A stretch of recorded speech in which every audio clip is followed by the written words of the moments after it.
ये देखिए हमारी जो सिलाई मशीन की सुई है वो सेंटर में ना आते हुए और एक साइड को चलती है।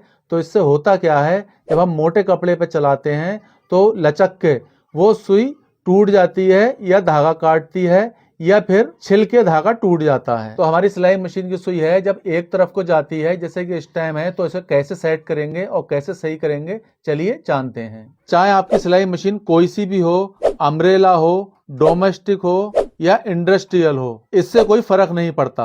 चाहे सिलाई मशीन कोई सी भी ब्रांड की हो, मगर जो मैं सेटिंग आपको बता रहा हूं वो ऐसी मशीन में होगी जिस मशीन में इस तरीके से जो दीत कसे हुए होंगे वो यहाँ बाहर की साइड में हो।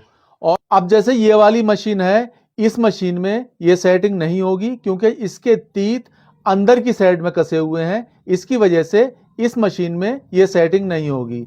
ये सेटिंग केवल इसी मशीन में होगी जिसके तीत इस प्लेट से बाहर हैं। इस समस्या को सही करने के लिए आपको यहाँ पर दो पेंचकस की जरूरत पड़ेगी, एक चौड़े मुंह का और एक पतले मुंह का। तो इसका आपको जुगाड़ कर लेना है। अब इस सेटिंग को सही करने के लिए आपका यहाँ पर प्रेशर फुट लगा हुआ, इसे खोलना है और इस पटली को खोलना है। तो चलिए खोलते हैं।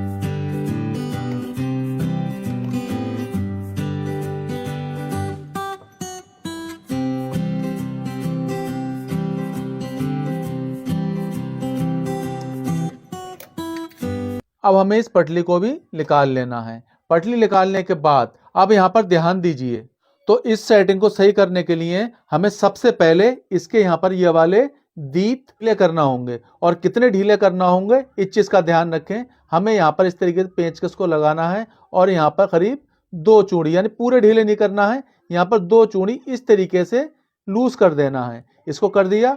अब इसके बाद में हम इस वाले को इस तरीके से 2 चूड़ी लूज करके और इसको छोड़ देंगे। ध्यान रखें इसको बिल्कुल पूरा नहीं खोलना है।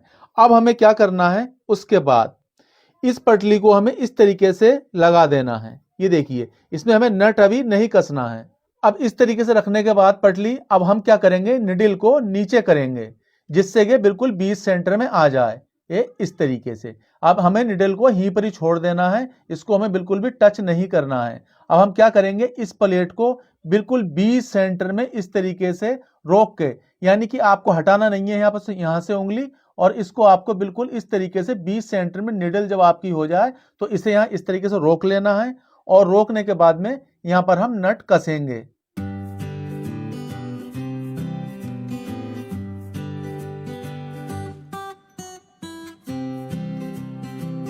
अब हमने यहाँ पर नट पूरी तरह से नहीं कसना है, इसे हल्का सा हम इस तरीके से उंगली को हम नहीं हटाएंगे और इसके बाद इसको हल्के से, यानी कि ज्यादा टाइट नहीं करना है, जहां पर ये रुक जाए नट, ठीक है, उसको वहीं पर ही रोकना है और दोनों को हल्का हल्का बराबर टाइट करना है। एक चीज का ध्यान रखें कि जो हमारी ये प्लेट है इसको मजबूती से पकड़ लें, ये बिल्कुल हिलना नहीं चाहिए, इसकी सेटिंग ऐसी ही रहनी चाहिए। अब हमने इसको यहाँ रोक दिया।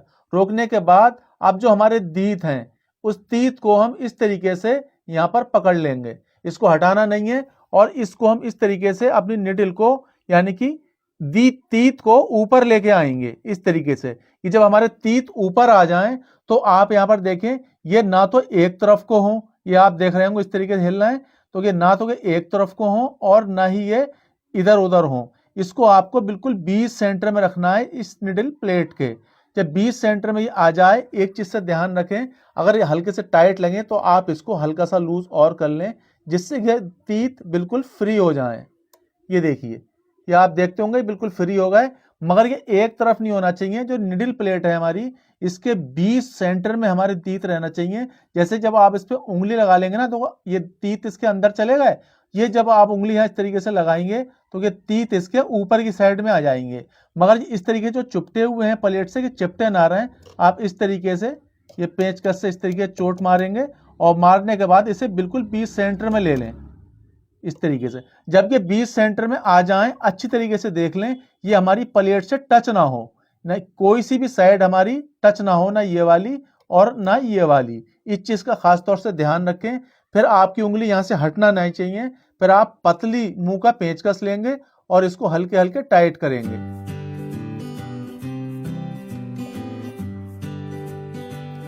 टाइट करने के बाद आप अपनी निडल को बिल्कुल बीच सेंटर में ले जाके देखेंगे तो आप ये देख सकते हैं इसकी जो सुई है, यानी कि जो निडल है, वो प्लेट के बिल्कुल बीच सेंटर में है, आप देखते होंगे।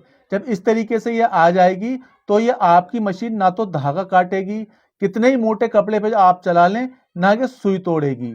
तो इसको आप क्या करेंगे, अब आपने देखो दोनों चीजें फुल टाइट नहीं की हैं, तो आप इसको फुल टाइट कर लेंगे।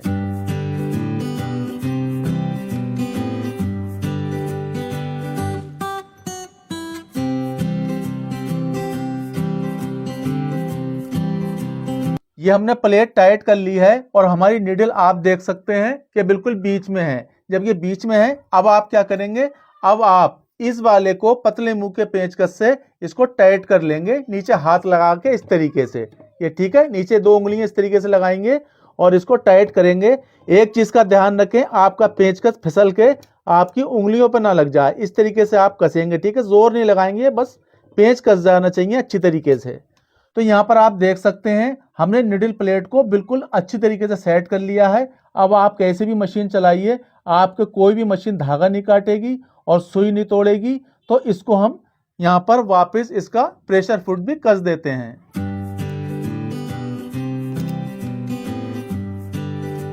अब आप देख सकते हैं कि हमने निडल प्लेट जब सही करी तो हमारे बूट की सेटिंग बिगड़ गई। तो इसको भी आपको सही करना है। तो इसको आप सही कैसे करेंगे, एक इस तरीके का पेंचकस लेंगे और यहाँ पर डालेंगे इस प्रकार। ये देखिए, यहाँ पर डालने के बाद इसको इस तरीके से इधर को कर देंगे, प्रेशर फुट को इस प्रकार। तो आप देख सकते हैं हमने प्रेशर फुट को भी 20 सेंटर में कर दिया है। अब आप कितने ही मोटे कपड़े पे चलाएं, कभी भी आपके यहाँ पर ना तो सुई तोड़ेगी, ना धागा काटेगी, ना धागे को छीलेगी।